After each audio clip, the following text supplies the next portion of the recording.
இன்றைக்கி ஜெனீவா ஐக்கிய நாட்டு சபையிலேருந்து நான் உங்கள்கிட்ட பேசுகிறேன்.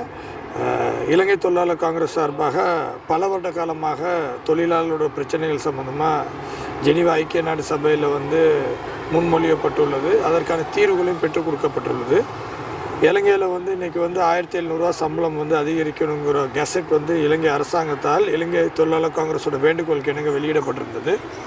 ஆனால் அதை வழங்க முடியாது என்று கம்பெனிகள் தொழில் கம்பெனிகள் தற்காலிக தடை கோரி நீதிமன்றம் சென்றிருந்தாங்க, கோர்ட் ஆஃப் அப்பீல்.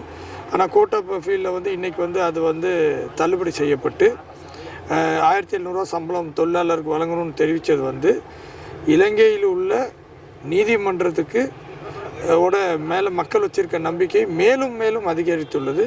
ஒரு நியாயமான ஒரு தொழிலாளர்களோட சம்பள அதிகரிப்புக்கு நீதித்துறை நின்றுள்ளது.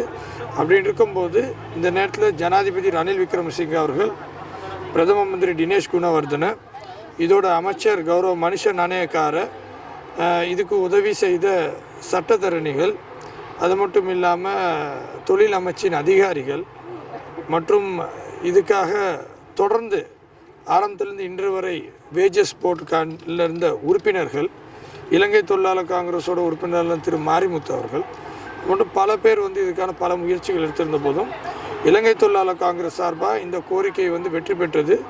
முழு மலைய மக்களுக்கு இது ஒரு மிகப்பெரிய ஒரு வெற்றியாக அமைந்துள்ளது.